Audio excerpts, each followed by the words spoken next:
Hey everybody, Captain Ender here.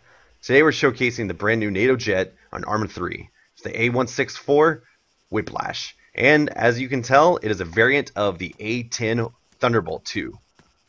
The fuselage is very similar to the A-10, as you can tell. It's got a high-mounted cockpit, which has downwards facing glass facing towards the ground, because this vehicle will do high ground missions and come down low, so it has to be when it goes up in a higher arch and then dips down to do ground missions to attack things on the ground. It has to be able to see the ground very clearly. The pilot.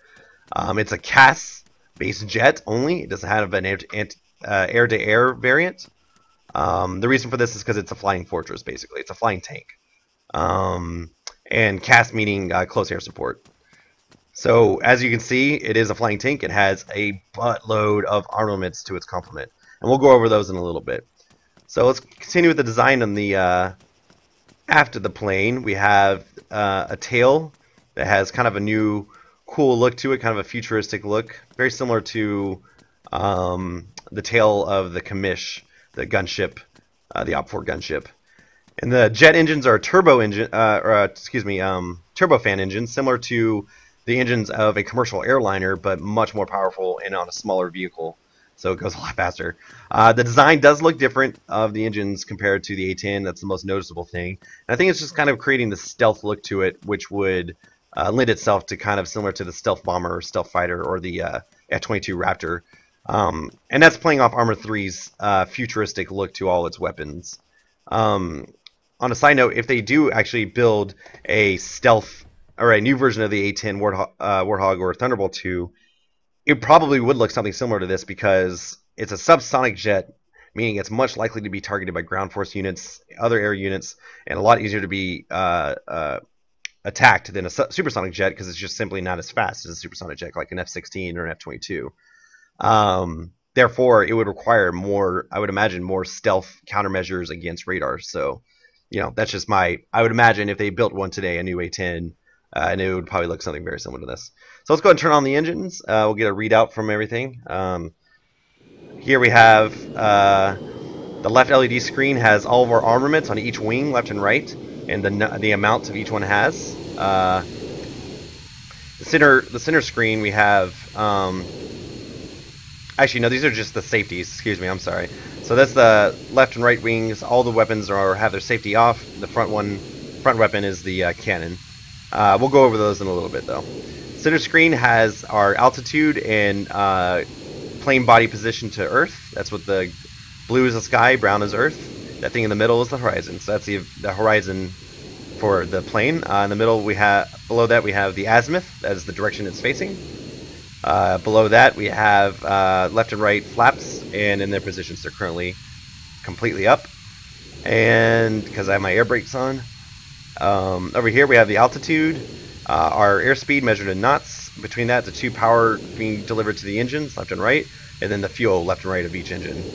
The cool thing about Arma 3, and this is not just in particular with the A-164, all the gauges on the air vehicles do work. They are active gauges. So you actually could use this without using any type of HUD. So let's go ahead and release the air brake. We're getting a green light from air traffic control. Here. Let's go ahead and take a listen to these engines. They're beautiful sounding.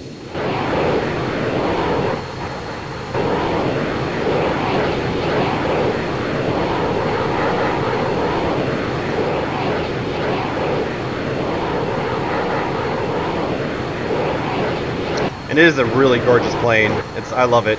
The A-10 is probably one of my favorite planes to fly in Arma 2.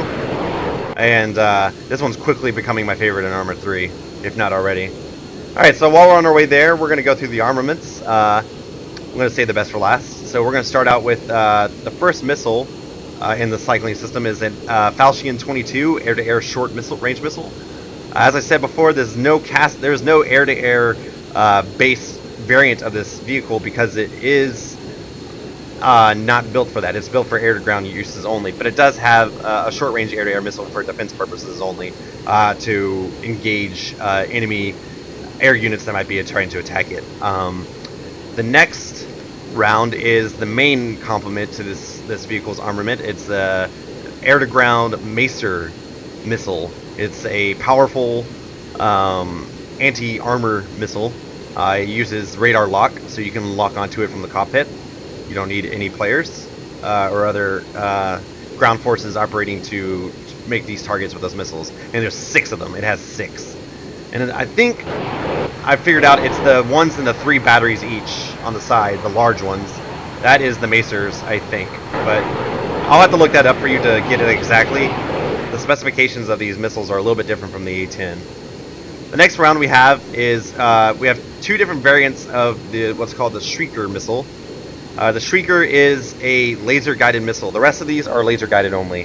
The first 2, the AA and the Macer, are radar locked, so you can lock from the cockpit. This does need 4 operating ground-based units to engage targets. The Shrieker has 2 variants, which is really cool, which actually is what makes it my favorite. The first variant is a high-energy explosive. It's used for MRAP light armor vehicles and unfortified buildings. The next one is an anti-personnel unit, and this is my favorite. It is basically really similar to the Shrieker HE, but it has a higher concussive force, detonates at a higher elevation, and rains down fire from above. So it's used for against large numbers of personnel. It's highly effective on enemy personnel, but it is, again, a laser-designated system. So you need to have a forward operating special forces unit or someone operating a drone to be able to call in strike missions with these variants, these weapons. Next is the most powerful weapon on this jet. It's the GBU-12. It is a laser-guided bomb. It's very similar to the, I think it is the same one actually that's used in the independent, the AAF CAS vehicle, except there's 4 on this one as opposed to 2 on the other. This is laser guided as well, and it needs to be operated from a range of about 800 to 1200 meters elevation, so you gotta be pretty high up, and that does require a hard laser lock to activate. And you have to be outside of 5 kilometers from your target, I believe, to operate that safely. If you're anything closer, it won't work because it's just such a powerful weapon. Now we're going to showcase my favorite, or I'm sure all of your favorite. This is my requirement for an A-10 variant. It's the coolest thing in an A-10, and it is the Gatling Cannon, forward-mounted, nose-mounted 30mm cannon. Let's go ahead and take a showcase and hear this bad boy purr. Oh, I love that sound.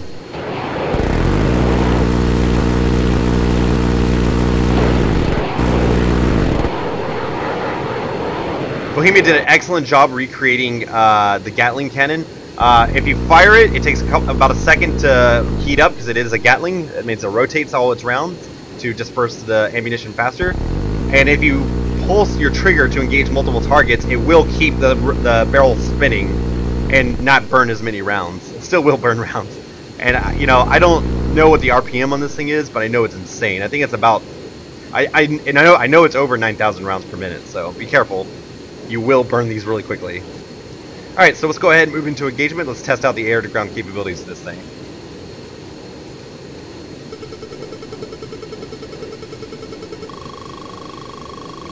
Fox 1.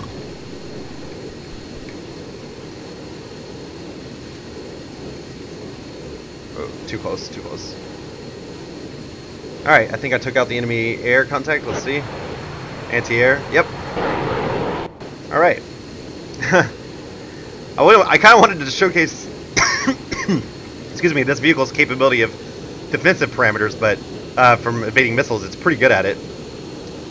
But I destroyed them too quickly. That's alright. This is a very powerful cat. This thing is called in only when it's really needed, because it's very powerful. Fox 1.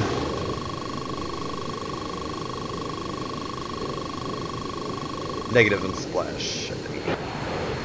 Oh no, that's a positive hit. That was the enemy gunship. It disperses enemy targets with relative ease, like it's nothing.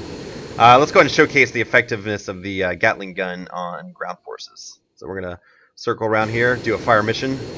We'll do a multiple round fire mission. We'll start with the Gatling gun, and then we'll quickly switch to a... Actually, we'll start with the Macer again.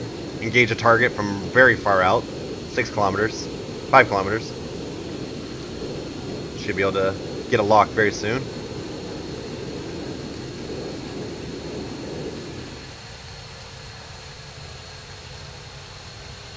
slow down just a little bit because my piloting is not that great with this. I'm still getting used to it.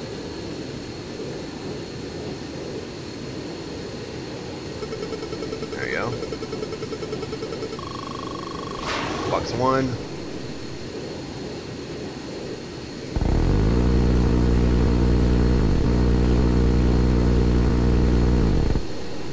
That's a good effect on target. That was an armored target, so let's try it on a non-armored target. We'll do the same firing mission. We'll engage with a Macer, excuse me, and then switch to a Gatling gun to take out the rest of the targets. There we go. Box 1, Rifle 1.